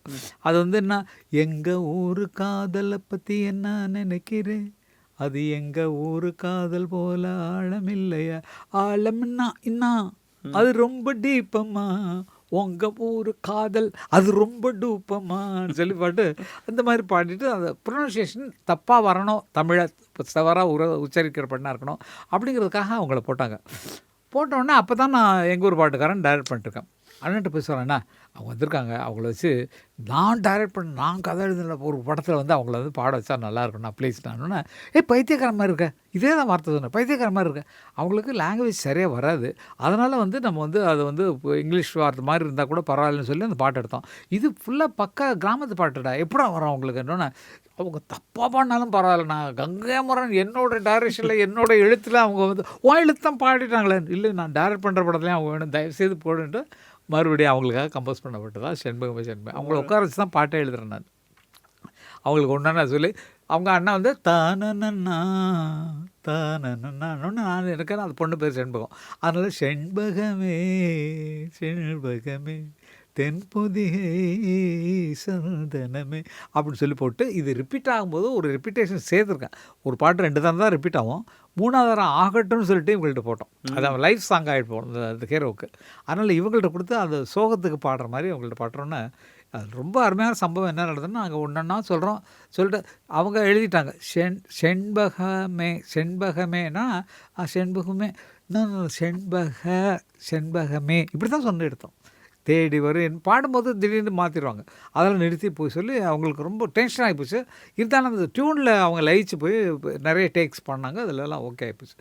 ஓகே ஆகிட்டு பாட்டை வந்து கேட்குறோம் ரூமில் எல்லாம் அப்போல்லாம் என்னென்னா ரியலாக ஆர்கெஸ்ட்ரா வாசிக்கணும், இப்போ மாதிரி கம்ப்யூட்டரில் ஃபீட் பண்ணுறது கிடையாது. அப்போ வந்து எல்லோரும் பாட்டை கேட்குறதுக்கு வர்றாங்க, இந்த அம்மா பாடுறாங்க செண்பகம் அவங்கள கேட்டு தான் வேர்ட்ஸ் எல்லாம் போடுறேன். அப்போ வந்து பாட்டு முடித்தா வந்து உள்ளே வந்து கேட்குறாங்க, கேட்டால் அண்ணன் கேட்குறாங்க ரெக்கார்டிங் இது மாதிரி டபுள் ரூமும் இருக்கும். அதில் வந்து ஆர்கெஸ்ட்ராவில் நிற்கிறாங்க, அவங்களும் வந்து நின்று போய் சாப்பிட்னாங்க, கண்ணை முட்டை கேட்டவங்க அந்த பாட்டு முடியும் போது கண்ணீர் கொட கொட்டுது அவங்களுக்கு எல்லாம் பார்த்தவங்கள அப்படியே இருக்காங்க. ராஜாசி it's very good heart touching tune, ஐயோ ஐ லைக் திஸ் ஒன் அப்படி இப்படின்னு சொல்லிட்டாங்க. சொன்னோன்னே இதே தான் ஷூட்டிங்கில் அதே மாதிரி ஆகிப்போச்சு. இது பார்த்தோம் அந்த டியூனில் லயிச்சு போய் பாடினால அந்த பாட்டு அவ்வளோ அழுகையோடு முடித்தாங்க. ஷூட்டிங்கில் நான் வந்து இந்த பொண்ணு அந்த ரேகான்னு ஒரு பொண்ணு நடிக்கிறான். அப்போ அவங்களுக்குள்ளே புருஷன் நடிக்க தகராறு அவ்வளோ இன்வால்மெண்ட் இருக்காது. அதனால் இது வந்து லாஸ்ட்டில் வந்து அது பின்பற்றி வர்றமா அவன் வந்து உன்னை கேர் பண்ணாமல் போயிட்டான், அதனால் நீ அதுக்கு ஒன்றை எப்படி ஃபீல் பண்ண முடியுமோ அந்த மாதிரி ஃபீல் பண்ணணுன்னு கிளிசரின் போடக்கூடாது. நான் சொன்னது இதுதான், கிளிசரின் போடக்கூடாது. இந்த பாட்டுடைய ஃபீலிங்கில் அங்கே வந்து என்ன நிற்கிறியோ அதை நீ கொடு அப்படின்னோடனே நிஜமாகவே வந்தால் நாங்கள் ஃபிலிம் கட் பண்ணல, அழுகுற தேம்பி அழுகுற கண்ணீர் கொட்டுது. இது ரெண்டுமே லதா ஆஷாமா எப்படி அங்கே ஃபீல் பண்ணாங்களோ அதே ஃபீலிங்கை ஷூட்டிங்கில் எங்களுக்கு கொண்டு வந்துச்சு. அதே மாதிரி அந்த பாட்டு எவ்வளோ பெரிய பாப்புலர் இருப்பாங்க, ரொம்ப இன்றைக்கு வரைக்கும் அது கேட்டால் இனிக்கக்கூடிய அருமையான பாட்டு. இதெல்லாம் என்னமோ தலையில் எழுதின எழுத்துங்க. நிஜமாக பார்த்தீங்கன்னா ஆஷாமா வந்து பாடுவாங்க, லதாமா வந்து பாடுவாங்கன்னு நினச்சிட்டா இருந்தோம். ஊரில் கிராமத்தில் உட்காந்து உலவும் தென்றல் காற்றின் நிலைன்னு பாடிக்கிருந்தேன். ஆலயமணியின் ஓசையை நான் கேட்டேன் பாடிக்கிறவங்க எங்கே இருந்தோ வந்து இவ்வளோ தூரம் பெரிய ராஜ்யத்தை, இசை சாம்ராஜ்யத்தை கொண்டு வந்து விரிச்சிருக்கோம்னா அது நம்ம செயல் அல்ல, இறைவன் செயல் அப்படிங்கிறது தான் உண்மையான ஒன்று. உண்மையான ஒன்று. உங்களுடைய இசை உணர்வுக்கு அடிப்படையாக இருந்தது அம்மாவில் தொடங்குனீங்க. ஆமாம். அப்புறம் பாவலர் வரதராசன் ஐயா, பாஸ்கர் ஐயா, இசைஞானி ஐயா, வேறு யாரெல்லாம் உங்களுடைய இசை உணர்வுக்கு அடிப்படையான இலக்கணத்தை கொடுத்தவங்களா நீங்கள் நினைக்கிறீங்க? யாரை நீங்கள் சொல்லணும்னு வரீங்க? எங்களுக்கு சினிமாவில் குரு வந்து ஜிகே வெங்கடேஷ். அவங்கள்ட்ட தான் ஒர்க் பண்ணாங்க. அண்ணா வந்து அசிஸ்டண்ட்டாக ஒர்க் பண்ணார், நான் கிட்டாரிஸ்ட்டாக ஒர்க் பண்ணோம். அப்போ அவர் போடுற டியூன்லாம் எங்களுக்கு ரொம்ப பிடிக்கும். தேன் சிந்து தேவனம் உன்னை என்னை அவ்வளோ அருமையான மெலடிஸ் எல்லாம் போட்டிருக்காரு எங்கள் குரு. அப்போ அவரை பார்த்ததுனால தான் எங்களுக்கு மெலடி சாங் வந்தது. இதுதான் உண்மை. அவர் வந்து பீட் சாங் கூட அதில் ஒரு மெலடி இருக்கும். ஒரு மெலடியில் தான் அவர் பண்ணுவார், ஒரு கிளாசிக்கல் ராகம். அதனால தான் அண்ணன் போடுற பாட்டுகளில் அந்த கிளாசிக்கல் ராகங்களை வச்சு என்னென்ன கொண்டு வர முடியுமோ அதெல்லாம் கொண்டு வந்தது காரணம் அவர் தான் எங்கள் குரு. அவர் இதை முறைப்படி கற்றுக்கிறதுக்கே எங்களுக்கு டீச்சராக இருந்தவர் எங்கள் master Dhanraj master. Dhanraj master வந்து தஞ்சாவூர் அரண்மனையில் இருக்கக்கூடிய சிம்பனி ஆர்கெஸ்ட்ராவில் செல்லோ வாசிக்கிறவர். அப்புறம் அவர் வந்து சென்னையில் வந்து செட்டில் ஆகி மியூசிக் கிளாஸ் நடத்தினார். அதில் எம்எஸ் விஸ்வநாதன், இந்த அவங்கள்ட்ட இருக்கிற எல்லா பிளேயர்ஸு, எல்லா மியூசிக்கில் யாராக இருக்காங்களோ அத்தனை பேரும் அவர்கிட்ட கற்றுக்கிட்ட ஸ்டூடெண்ட்ஸ் தான். அதனால் அங்கேயே போய் சேர்கிற மாதிரி எங்களுக்கு ஒரு பாக்கியம் கிடைச்சிது. அவரோட சேர்ந்து உறவாடி அவருக்கு வேலைக்காரனாக சேவை செஞ்சது எனக்கு பெரிய பாக்கியம் சார். அவருக்கு யாருமே கிடையாது, யாருமே அவரை பார்க்க வரப்பட்டாங்க, தனியாக உட்காந்துருப்பார். கொஞ்சம் ட்ரிங்க்ஸில் கொஞ்சம் தன்னை மறந்துடுவார். அதெல்லாம் அட்ஜஸ்ட் பண்ணினா அவர் கூடவே படுத்துட்டு அவர் வந்து படுக்க வைக்கிறது, அவருக்கு தேய்ச்சி விடுறது, இந்த மாதிரி குரு சேவைகள் இருக்குது பார்த்தீங்களா. அவங்க தான் சொல்லி கொடுத்தாங்க இந்த கார்ட்ஸு அரேஞ்ச்மெண்ட்ஸ்லாம் எப்படி இருக்கணும் அப்படிங்கிறது அவங்க தான் சொன்னாங்க. நீங்கள் கேட்டிருப்பீங்க, மல்லிகை பூஜாதி ரோஜா முல்லைப்பூ வேணுமா, தொட்டாலும் கை மணக்கும் பூவும் கச்சான வாழைப்பூவும் கதம்பம் வேணுமான்னு. இது ஒரு இங்கிலீஷ் டியூனு. இதை எடுத்து தமிழில் போட்டார். அதுக்கு ஆர்கனைசேஷன்லாம் வாசிக்கிறது கஷ்டம் இல்லைங்களா. இவரே தர தரரா தரா இன்னும் அப்படி வெர்ஷன் ஆர்கனைசேஷன் பண்ணுறது. சந்திரலேகாவுக்கு ரீரெக்கார்டிங் பண்ணுறது எங்கள் மாஸ்டர் தான், தன்ராஜ் மாஸ்டர். அப்போது இந்த ரெண்டு, இங்கே ஒரு மெலடி இருக்குது, இங்கே ஆர்கனைசேஷனுக்கு எங்கள் மாஸ்டர் இருக்கிறாரு. இது ரெண்டையும் சேர்த்தா தான் இளையராஜா. இவற்றோட மெலடியும் எங்கள் மாஸ்டர் இருந்த ஆர்கஸ்ட்ரேஷனை எப்படி சாங்கை ஆர்கஸ்ட்ரேட் பண்ணோம் அப்படிங்கிறதும் இங்கே ரெண்டு கற்றுட்டதுனால, ரெண்டையும் சேர்த்ததுனால இளையராஜான்னு ஒருத்தர் நமக்கு கிடச்சிருக்காரு. அவரை நான் வரைச்சிட்ருந்தனால என்னுடைய பாடல்கள்லாம் அதை ஒத்து தான் வரும். ஆக எங்களுக்கு இந்த ரெண்டு பேரும் மறக்கவே முடியாது. இந்த இசையை எங்களுக்கு பிச்சை போட்டு எங்கள் அண்ணன் பாவல வரராஜனா மறக்கவே முடியாது. ஸ்டேஜில் ஏதாவது தப்பாக பண்ணணும், பிள்ளாருன்னு ஸ்டேஜில் அடி விடும். அந்த மாதிரி வளர்த்துருக்காரு எங்களை. அவருடைய பாடல்ல ஏதாவது ஒன்று ஒரு பாட்டு சொல்லுங்க. வானுயர்ந்த சோலையிலே நீ நடந்த பாதையெல்லாம் நான் இருந்து வாடுகின்றேன், நான் வறண்டு பாடுகின்றேன், வாழ்வான வாழ்வெனக்கு வந்ததென்று நான் இருந்தேன், பாழான நாளிதென்று பார்த்தவர்கள் கூறவில்லை, தேனாக பேசியதும் சிரித்து விளையாடியதும் வீணாக போகும் என்றே யாரேனும் நினைக்கவில்லை. ஐயோ, இது எங்கள் அண்ணா எழுதின பாட்டு. ரொம்ப அருமையான பாட்டு, ரொம்ப அருமையான பாட்டு. மணிரத்னம் படத்தில் எழுதின பாட்டு அவர் எழுதுது. ஆனால் அவர் பேரில் நான் பாட்டு எழுதுறதுக்கு ஒரு சந்தர்ப்பம் கிடச்சிது. அது பேர் எவ்வளோ யூஸ் ஆகிருக்குன்னு பாருங்கள். அதுக்கு தான் சொல்கிறேன். எங்கள் அண்ணனுடைய அறிவாற்றல்னால தான் எங்களுக்கு இந்த பாட்டு எழுதுறதுக்கும் இசையமைப்பதற்கும் பாடுவதற்கும் அவர் இல்லைன்னா எங்களால் முடியாது. 3 பேர் தான் எங்களுக்கு குரு. எங்கள் அண்ணன் பால்வாரது முதல் குரு. கிராமிய பாடல்கள்லாம் அள்ளி விடுவார். ஒருத்தருப்பாத்தான ஒன்றை பத்தட்டு அவர் போட்டது தான். அதை தான் எடுத்து சினிமாவில் போடுறாங்க. அந்த மாதிரி ஃபோக்குக்கு எங்கள் அண்ணன் கொடுத்தாங்க. வெஸ்டர்னுக்கு மெலடிக்கு வந்து ஜிகே வெங்கடேஷ் கொடுத்தாரு. ஆர்கஸ்ட்ரேஷனுக்கு எங்கள் மாஸ்டர் இருந்தாங்க. இந்த மாதிரி பல விஷயம் இருந்தது. ஒரு படம் கேளடி கண்மணின்னு ஒரு படம் வந்துச்சு. அதில் வந்து ஒரு நல்ல சுச்சுவேஷன் வேணுமேன்னு சொல்லி நினைக்கும் போது அவங்க என்ன பண்ணிருக்காங்கன்னா, என்னங்க வழக்கமாக பாடிட்டு இருக்கீங்க, அதை மூச்சு விடாமல் பாடி காட்டட்டுமா அப்படின்ட்டுருவான் பாட்டு. அப்போ வந்து இப்போ ஒரு பேப்பர் வரும், ஒரு காற்றுலேருந்து ஒரு பேப்பர் வரும், அவர் எடுத்து பாலசுரன் பாடிப்பார். என்னது ஒன்று இல்லை, பாவலர் வரதராஜன் பாட்டு வந்திருக்கு, அப்படியா அப்படின்னு சொல்லி கேட்பான். கேட்டோன்னே அவர் அதை பாடுங்க சொன்னோன்னே பாடு, இப்போ பாரு நான் மூச்சு விடாமல் பாடி விளையாடுறேன் இந்த பாட்டை அப்படி சொல்லுவார். மூச்சு விடாமல் பாடுறேன் நீங்களே பாடுங்க அப்படின்னோடனே அதிலே பாடுவார். முத்துமணி ரத்தினங்களும் கொட்டிய பவளமும் கொத்துமலர் அற்புதங்களும் குவிந்தாதரமும் சிற்றிடையும் சின்ன வீரலும் வில்லனும் பூர்வமும் சுற்றி வரச் செய்யும் விழியும் சுந்தர மொழிகளும் எண்ணி விட மறந்தால் எதற்கோர் பிறவி இத்தனையும் இழந்தால் அவன்தான் துறவி முடி முதல் அடி வரை முழுவதும் சுகம் தரும் விருந்துகள் வளைத்திடும் அரங்கமும் அவள் அல்லவா அப்படின்னு சொல்லி எழுதான். நான் எழுதுனது அவர் பேரில் நான் எழுதினேன். அதே சுச்சுவேஷனில் நீங்கள் நினச்சி பாருங்க, ஒரு பேப்பர் பறந்து வருது, பாலசுப்ரமணியம் ராதிகாவும் இருக்கிறாங்க. என்னங்க பேப்பரை பறந்து இல்லை கங்கைமரன் பாட்டு வந்து அடைச்சி போடுங்க, நமக்கு பேச வேண்டிய வேலை நிறைய இருக்குது, அந்த ஆள் பாட்டை வச்சு பாடிட்டு அப்படின்னு சொல்லி வந்திருக்கலாம் சுச்சுவேஷனில். அது பாவலவர்தனுங்கிற நேமுங்கிறனால எனக்கு அவரை நினச்சி எழுதுனால இவ்வளோ அற்புதமான வார்த்தைகள்லாம் எனக்கு கிடைச்சதுன்னு சொல்கிறது தான் அவர். அப்போது அவர் நினைக்கும் போதே இவ்வளோ அழகான வார்த்தைகள் வருது. அவ்வளோ இலக்கண சுத்தமாக எழுதக்கூடியவர். அந்த வகையில் அவர் நிறைய உதவி பண்ணிருக்கிறார் எங்களுக்கு. ஐயாவுடைய காலம் எவ்வளோ காலம் உங்களெல்லாம் பார்த்தாரா இந்த உயரத்தில்? பார்த்தாரு. சினிமாவுக்கு மியூசிக் பண்ண வரும்போது இல்லை அவர். அதுக்கு முன்னாடி அசிஸ்டண்ட்டாக வேலை செய்யும்போது அண்ணனோட ஒரு படங்களுக்கு வேலை செய்யும்போது கீழே இசை உதவி இளையராஜா ராஜான்னு போட்டிருக்கோம். இளையராஜா அப்புறமா தானார் ராஜான்னு போட்டிருக்கோம். அதுக்காகவே அவங்க ஃப்ரெண்ட்ஸாக என் தம்பி ஒர்க் பண்ண படம் வாங்கன்னு சொல்லிட்டு கூப்பிட்டு போய் படம் பார்ப்பார். அதெல்லாம் நாங்கள் மியூசிக் பண்ணும்போது அவர் இல்லையேங்கிற வருத்தம் ரொம்ப ரொம்ப ஜாஸ்தியாக இருந்தது. அவரால் தான் இசையமைப்பாளரானோம், அவரால் தான் பாடகரானோம், அவரால் தான் எழுத்தாளர்களானோம். அப்படிப்பட்டவர் எங்களை பார்க்கலையே இருக்கலையே என்று ரொம்ப ரொம்ப விரும்பி அழுதோம். அந்த மாதிரி ஒரு இழக்க முடியாத ஒரு நினைவு. ஐயா, உங்களுடைய வாழ்வில் அம்மா பற்றி சொன்னீங்க, தாரம் பற்றி சொன்னீங்க, உங்கள் பிள்ளைகள் பற்றி, அதில் குறிப்பாக உங்கள் மகள் பற்றி. ஏன்னா இந்த கேள்வி நான் ஏன் கேட்குறேன்னா, நீங்கள் ஒரு மகனா, கணவனா, தந்தையா, இந்த 3 பரிமாணங்கள்லையுமே ஒரு நல்ல நிலையில் இருந்திருக்கிறீங்கன்றதை நாங்கள் இந்த மகளிர் நாளில் பெருமையோடு சொல்ல முடியுது. அதில் உங்களுடைய நினைவுகள், உங்களுடைய பிள்ளைகளோட உள்ள நினைவுகள், பிள்ளைகளை பற்றி சொல்லுங்க ஐயா. இதெல்லாம் வாழ்க்கையில் கொடுத்து வச்சுருக்கணும் ஐயா, நிஜமாகவே எல்லாத்துக்குமே. நீங்கள் நினைக்கும் போது தான் தெரியும். இப்போ பிள்ளை பிறந்தது நான் சொன்னேன் அன்னக்கிளி, அவன் நல்ல பீக்கில் தான் வந்து பிறந்தனால எங்களுக்கு பிறந்தனால வரல, கரெக்டான கோஇன்சிடென்ட்டு வந்து சேர்ந்தது. கரெக்டாக அந்த நேரத்தில் பிறக்கணுன்ட்டு இருக்குது, இந்த நேரத்தில் அன்னக்கிளி வரணுன்ட்டு இருக்குது, விதிக்கப்பட்டது வந்துருச்சு. வந்து அவ்வளோ அற்புதமாக வளர்த்துருப்பான் என் பொண்டாட்டி 2 பேருமே. இப்போது வெங்கட் பிரபு நல்லா படிப்பான். 2வது பையன் கொஞ்சம் அப்படி படிப்பெல்லாம் வராது, கொஞ்சம் இப்போ டியூஷனுக்கு ஆள் வந்தால் இல்லை எனக்கு வயிறு வலிக்குது சொல்லி ஆக்ட் பண்ணுவான். நான் வந்து என்னது இப்போ பார்த்தாலும் இப்படி பண்ணிகிட்ருக்கான் அப்படிங்கிற மாதிரி சொல்லிட்டு திட்டெல்லாம் இருப்பேன். அதெல்லாம் அட்ஜஸ்ட் பண்ணி வந்து கொண்டு போய் அவனையும் பண்ணால் அவனும் இசையில் தான் வரணுங்கிற நோக்கத்தில் இருந்தான். காரணம் என்னென்னா, இப்போ வெங்கட் பிரபு தான் ஊரில் படித்தது தான் மார்க் கொஞ்சம் கம்மி. 9th 10th படிக்கும்போது மார்க் கம்மியாக போச்சு. அப்போ என்ன பண்ணுறதுங்கிறதா இவர் கேமரா தூக்கிட்டு வீடியோ எடுக்க ஆரம்பிச்சிட்டானுங்க. யார் கார்த்திக் ராஜா, யுவன் சங்கர் ராஜா இவங்கெல்லாம் சேர்ந்து கேமரா எடுத்து அவங்க வீட்டிலே ஒரு ஃபிலிம் பண்ணுறாங்க.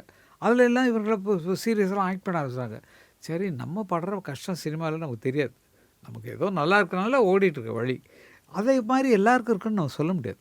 அதனால் இவங்களுக்கு சினிமாவில் வரக்கூடாது, படிச்சுன்னு பெரிய ஆளாக வரணும்னு சொல்லி எண்ணம் இருந்ததுனால எனக்கு அந்த வகையில் வழிகட்டினது எஸ்பி பாலசுப்ரமணியம். அவரோட பையன் சரண் இருக்கானே படிப்பில் மக்கு, எப்படி என் பிள்ளை படிப்பில் மக்கா இருக்கானோ அதே மாதிரி அவனும் படிப்பில் மக்கா. பாலசுப்ரமணியம் சொன்னேன், டேய் இங்கே தான் இவங்க சரியாக படிக்க மாட்டேறாங்க, நம்மளை பாட்டு பாடணும் நம்மளை மாதிரி வரணுன்ட்டு இருக்கானுங்க, அதனால் தூக்கி அவனை வந்து அமெரிக்காவுக்கு அனுப்பிச்சிட்டேன் அப்படின்னு சொல்கிறான். எனக்கு அப்போ தான் ஓடிச்சு. சரி, நம்ம அப்போ ஃபாரின்லாம் கச்சேரி நான் போயிட்டுருக்கேன், எல்லா கண்ட்ரிலையும் கச்சேரி நடக்காத இடமே கிடையாது. அப்போ அங்கே பழக்கமானவங்க ஒருத்தங்கள்ட்ட கேட்டோன்னே, என் பையன் நாங்கள் படிக்க வைக்கணும், அதனால் கொஞ்சம் தங்க வச்சுக்க முடியுமா, நான் மந்த்லி உங்களுக்கு பே பண்ணிடுறேன்ற மாதிரி சொல்லிட்டு சொன்னேன். சரின்ட்டாங்க. லண்டனில் போய் அவனை படிக்க வச்சோம்.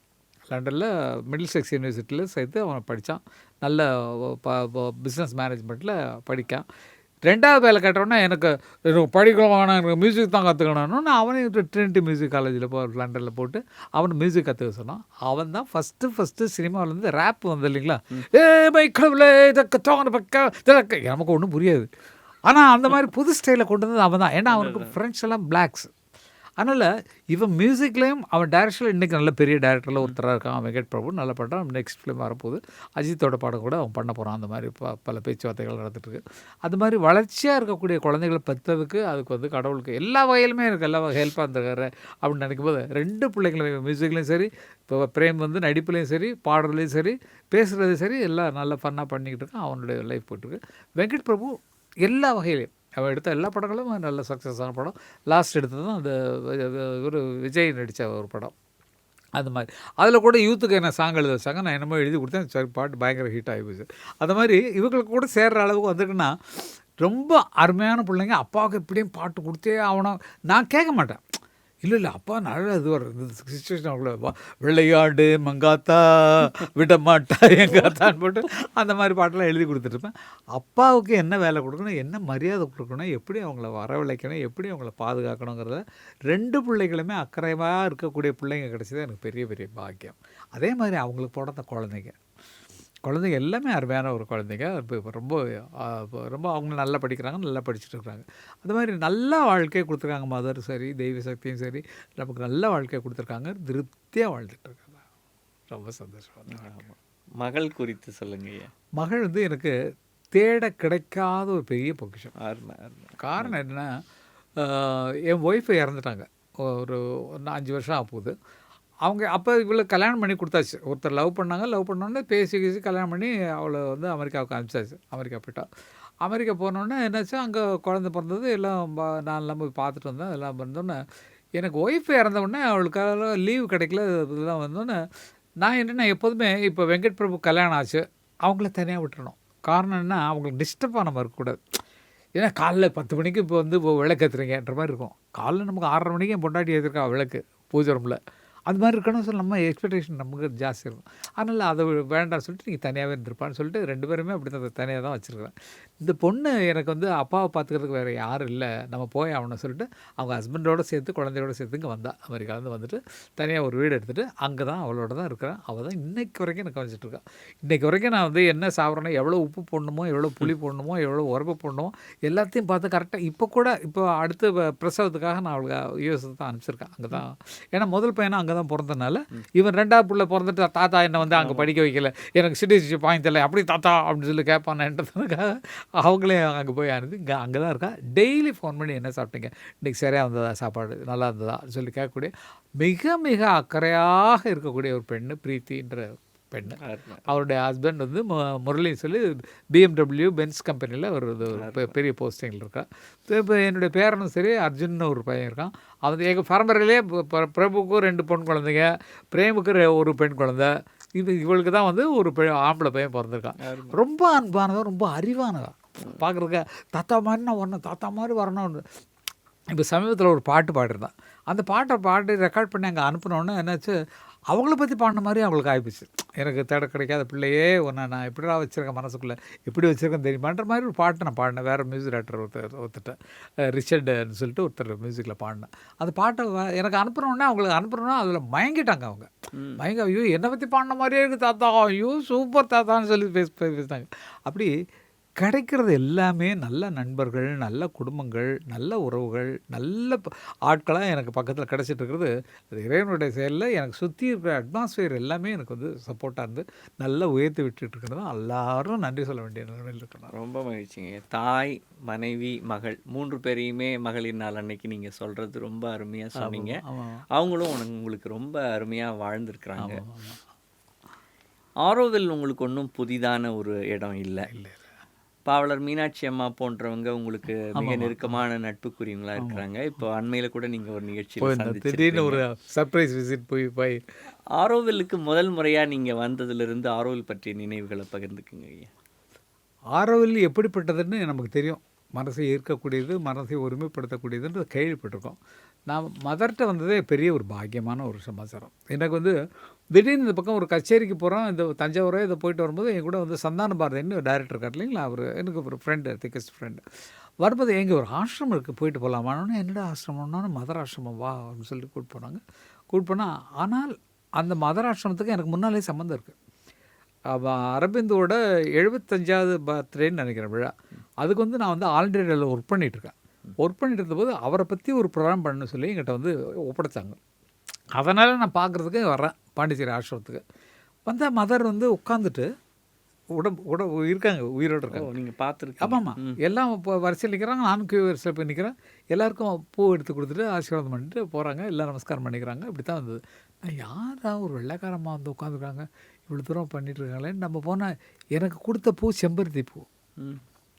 பொண்ணு வாங்கிட்டு வச்சு இதுதான் பிரசாதம் அவங்களுக்கு கொடுக்குறதுன்னு பேசாமல் வச்சுட்டேன். அப்போ அவங்க அருமை தெரியல.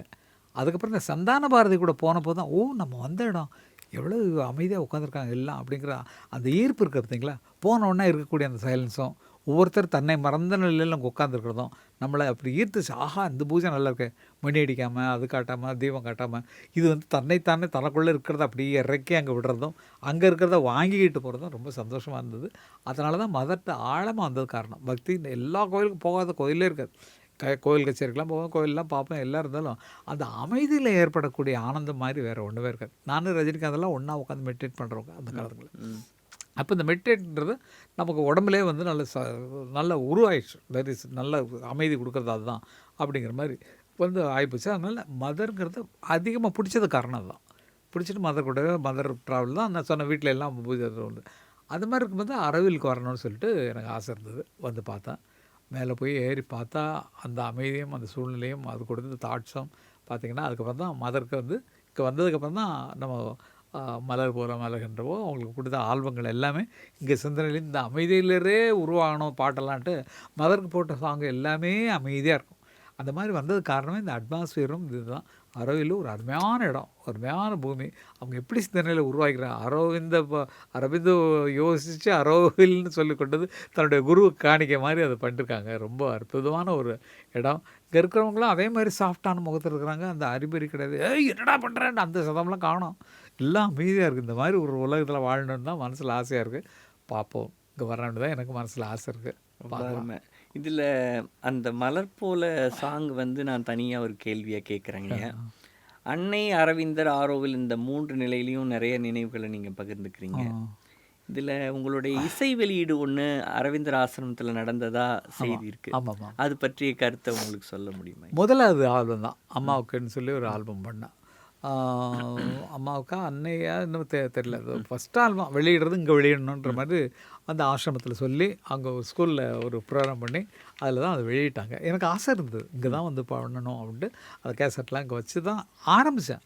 அதுக்கப்புறம் பார்த்திங்கன்னா அந்த பாட்டுக்கு உலகமெல்லாம் போற்றக்கூடிய அளவுக்கு மலர் போல மலர்கின்ற வந்தது காரணம் விஜய் டிவி ஆரம்பித்த போது அதுக்கு வந்து நான் தான் வந்து சிஇஓவாக இருந்தேன். ஜிசி டிவின்னு சொல்லி ஆரம்பித்தாங்க. அதில் வந்து என்னாச்சுன்னா நானும் ஷோவும் டைரக்டர்ஸ். அப்போ வந்து எந்த சாங்கை வச்சு ஸ்டார்ட் பண்ணுறது ஃபஸ்ட்டு ப்ரோக்ராம் அப்படிங்கிறது, இப்போ சேனலை எப்படி ஸ்டார்ட் பண்ணுறது அப்படிங்கும்போது அவர் ஒரு வழக்கம் போல் பிள்ளையார் சாங் ஒன்று போட்டுடலாம், விநாயகர் சாங் ஒன்று போட்டுருங்க அப்படின்னா விநாயகர் சாங் ஒன்று அவரே ரெக்கார்ட் பண்ணி வாங்கிட்டார். ஒரு பாட்டை போட்டு விநாயகனே ஏதோ ஒரு சம்திங் ஒரு சாங்கை பண்ணிட்டார். நான் வந்து இதுக்கு ஏதாவது உருவாக்கணும் அப்படின்னு சொல்லிட்டு நோக்கத்தில் தான் மலர் போல மலர்ன்ற சாங் எடுத்து இங்கே வந்து ஷார்ட்ஸு கேட்டேன். ஆசிரமத்தில் போய் கேட்டோன்னா அவங்க மதரோட ஷார்ட்ஸ் எல்லாம் கொடுத்தாங்க. அதெல்லாம் வச்சு அந்த பாட்டை இது பண்ணி போய் அதில் போட்டோம். அது ஓகே பண்ணுறதுக்கு மோகன் மைக்கின்ஸ் கம்பெனிலேருந்து அவங்க வர்றாங்க. அவர் விஜய் மல்லையா 2 பேர் வர்றாங்க, வந்து பார்க்குறாங்க. அப்போ நானும் ஷோ சார் வந்து எந்த சாங்கு பிகின் பண்ண போகிறோன்றதை போட்டு காட்டினோன்னே விநாயகர் பாட்டு ஃபஸ்ட்டு போட்டாங்க. பேசாமல் இருந்தேன். நான் மதர் பாட்டு போடுறாங்க, மதர் வேண்டிகிட்டே அப்படி பேசாமல் இருக்கேன். அவர் முடித்தவொடனே சொன்னாங்க, you start with this song only, very soft mode, very good அப்படின்ட்டாங்க. அதுக்கப்புறம் இவரால் ஒன்றும் பேச முடியல ஷோ சாரில். போங்க சார் அப்படின்னாரு. போங்க சார், நாங்கள் வாங்க சார், நீங்கள் வேறு கூட வாங்க சார் அப்படி போட்டது தான் அன்னைக்கிருந்து இன்றைக்கி வரைக்கும் விஜய் டிவிக்கு ஒரு பேர் கொடுத்துருக்கு, உச்சத்தில் போயிருக்குன்னா அது மலர் போல மலர்கின்றங்கிற பாட்டு தான் அப்படிங்கிறது நினைக்கும் போது எனக்கு ரொம்ப சந்தோஷமாக இருக்கும். இந்த பாடலை கேட்டுட்டு எம்எஸ் விஸ்வநாதனே எனக்கு ஃபோன் பண்ணார். தம்பி, அவங்க அண்ணி சொல்கிறாங்க, எம்எஸ்சி ஒய்ஃபு, தம்பி தினம் உங்கள் பாட்டை கேட்டு தான்ப்பா எழுந்துருக்கிறாரு. காலைல அந்த பாட்டு எழுந்துருக்குப்பா, வர்றதுக்கு முன்னாலே எழுந்து உட்காந்துடுறாரு, உட்காந்து அதை போட்டு கேட்டுட்டு இருக்காரு அப்படி இப்படிங்கிற மாதிரி சொன்னோன்னே எனக்கு சந்தோஷமாக போச்சு, ரொம்ப சந்தோஷம். மறுபடியும் அவரை வச்சு ஒரு தடவை எடுத்து அந்த பாட்டு நான் பாடுறேன்னு அவரை வச்சும் வந்து அந்த பாட்டில் எடுக்கக்கூடிய பாக்கியம் கிடச்சிது. எல்லாம் அன்னையினுடைய அருள்னால தான். நிச்சயமாக உங்களுடைய இசை ஆல்பம் ஒன்றுன ஏபிஜே அப்துல் கலாம் வைத்து வெளியிட்டிருக்கீங்களா? அதுதான் மதர் பாட்டு தான், தெய்வத்தாய். அந்த பாடல் தான் அப்துல் கலாம் ஐயா வச்சு வெளியிட்டது. இல்லை அதில் அதுக்கு முன்னாலே அது பற்றிய கருத்து, ஏபிஜே அப்துல் கலாம் ஐயாவோட உங்களுடைய சந்திப்பு, அவருடைய தெய்வத்தாயின்னு அது ஆல்பத்தோட பேர், மதர் பற்றி தான் எடுத்துகிட்டு போகிறோம். அங்கே நமக்கு ஆட்கள்லாம் இருக்காங்க, நிறைய பேர் சரின்ட்டு கூப்பிட்டு போயிட்டாங்க. கூப்பிட்டு போயிட்டு நல்லா வெயிட் பண்ணுறோம். பக்கத்தில் நிறைய பேர் வெயிட் பண்ணுறாங்க. அப்துல் கலாம் அவங்க பக்கத்து ரூமு. சரின்ட்டு நான் என்ன பண்ணேன், இத்தனை பேர் உட்காந்தாலும் நான் வந்து என்ன பண்ணுறேன், மலர் போல இப்படி பாடிட்டுருக்கேன். எல்லாம் அமைதியாக உட்காந்துட்டு ஏதோ அவங்க நோட்ஸில் பார்த்தான்னு மலர் போல மலர்கின்ற மனம் வேண்டும் தாயே. இன்னொன்று பக்கத்தில் வந்தவங்களாம் என்ன சாஃப்டாக இருக்கேன், இல்லை அவர் இந்த பாட்டை கேட்பாருன்னு நினைக்கிறேன் அப்படின்னு சொல்லிட்டு போகிறேன். போனோன்னே ஆல்பத்தை அவர்கிட்ட கொடுக்குறோம். ஆல்பத்தை கொடுத்தா தெய்வத்தாயின்னு அதில் 10 பாட்டு இருக்குது. 10 பாட்டு இருந்ததும் இதாக பாட்டு கொடுத்ததும் சரி இந்த மலர் போல மலர்கின்ற பாட்டு பாடுங்கன்னாரு. அவர் முன்னாடி நாங்கள் மட்டும்தான் இருக்கோம். எனக்கு எப்படி தெரியும் முன்னால்? நான் அதுக்கு ப்ரிப்பேர் ஆகுறேன். அவருக்கு தெரிஞ்சிருக்க சான்ஸே கிடையாது. வந்தோடனே கேட்டோடனே இந்த பாட்டை பாடினேன் ஃபுல்லாக. மியூசிக் பண்ணுறேன், அது பாடுறோம், அந்த சேனல் பாப்புலர் ஆகுது. இந்த பாடலுக்காகவே எழுந்தவங்க காலைல ஜாஸ்தி நிறைய பேர் இருக்கிறாங்க. அந்த மாதிரி ஒரு பெரிய ஒரு பாக்கியத்தை எனக்கு கொடுத்தது மதரோட வந்ததுக்கு அப்புறம் தான். இந்த பாடல் உருவான நிலை எப்படிங்கய்யா? எங்கே இருந்து எழுதுனீங்க? இல்லை, அது ஒன்றுமே இல்லைங்க. ரெக்கார்டிங்கில் உட்காந்துருக்கோம். உட்காந்த உடனே மதருக்கு ஒரு சாங் பண்ணணும்னு மைண்டில் வருது. அப்படியே வருது. நைட்டு 12 மணிக்கு பண்ணுறேன். ஓ, அன்றைக்கி அந்த ஆல்பத்தை முடிக்கணும், வேற ஒரு கம்பெனிக்காக பண்ணிகிட்டு இருக்கோம். ஆனால் மதருக்கு ஒரு சாங் பண்ணிவிட்டு, ஏன்னா ஆர்கெஸ்ட்ரா கிடைக்காது, அதனால் இதிலே பண்ணிடலான்னு சொல்லிட்டு உட்காந்து வந்தால் அப்படியே உட்காந்து அங்கேயே உட்காந்து ஒரு டியூன் வருது. அப்படியே அந்த டியூனுக்கு வார்த்தையும் வந்துடுது. மலர் போல மலருக்கு, எதுக்கு மலர் வருதுன்னா பூவெல்லாம் மலருக்கு அடையாளம். ஆமாம். மலர் போல மலர்கின்ற மனம் வேண்டும் தாயே, பலர் போற்றி பாராட்டும் குணம் வேண்டும் தாயே அப்படின்னு சொல்லி வந்ததெல்லாம் அதனால தான். அந்த 12 மணிக்கு பாடுறதுக்காக எழுதின வார்த்தைகள் தான் அது. அது வந்து ரொம்ப சிறப்பாக அமைஞ்சது வந்து மதருடைய கிரேஸ்னால தான். அது வந்து ரொம்ப சந்தோஷமான ஒரு விஷயம். எம்ஜிஆர் அவர்கள் உங்களுக்கு ஒரு கை கடிகாரம் கொடுத்ததா ஒரு செய்தி பதிவு. அதைத்தான் கட்டிட்டு வந்திருக்கேன். சரிங்கய்யா, சரிங்க, நல்லதுங்கய்யா, நல்லது. அவரை இப்படி கையில் வச்சுட்டு இப்படி போஸ் கொடுத்துருப்பார் இல்லைங்களா? ஓ, இப்படி ஒரு போஸ் கொடுத்துருப்பார், பார்த்தீங்கன்னா தெரிஞ்சிருக்கும் உங்களுக்கு. இப்படி கொடுத்துருப்பார், இப்படி. அந்த வாட்ச் தான் அந்த வாட்ச். அருமை, அருமை. நான் எல்லாத்தையும் சகஜமாக பழகக்கூடியவன். கலைஞராக இருக்கட்டும், எம்ஜிஆராக இருக்கட்டும், ரொம்ப என்ன ஒரு குழந்தை மாதிரி தான் பார்ப்பாங்க. ஏன்னா நம்ம வளவளன்னு விட்டால் பேசிக்கிட்டே இருப்போமே, அவர்கிட்ட பாடிட்டே இருப்பேன். மகிழ்ச்சியா வெளிப்படையா பேசுற ஒரு ஆட்களை அவங்களே பார்த்துருக்க முடியாது. ரொம்ப அருமையான இன்டர்வியூங்கய்யா, ரொம்ப அருமையான இது. ஆரோவில் ரேடியோ சார்பா உங்களை நேர்காணல் கேட்டது எனக்கு ஒரு பெரிய வாய்ப்பு. ரொம்ப மகிழ்ச்சி உங்களை. ரொம்ப நன்றி, ரொம்ப நன்றி. வணக்கம், வணக்கம். அந்த பாட்டை ஒரு முறை எங்களுக்கு முழுமையா பாடி. ஒரு நோயும் தீண்டாமல் அணை போடு தாயே, நதி காய நேராமல் நீர் ஊற்று தாயே, நன்னிலம் பார்த்து நீயே, எளியோரை மகிழ்வாக்க வழிகாட்டு தாயே, வலியோர்கள் வாட்டாமல் வகை காட்டு தாயே, என் வளமான தாயே, பசிதாகம் காணாமல் பயிராக்கு தாயே, ரசிப்போர்கள் செவி தேடி இசை ஊட்டு தாயே, இசை பாட்டு என்றென்றும் இனிப்பாக்கு தாயே, மலர் போல மலர்கின்ற மனம் வேண்டும் தாயே, பலர் போற்றி பாராட்டும் குணம் வேண்டும் தாயே, வரம் தரும் அன்னையே, வணங்கினோம் உன்னையே.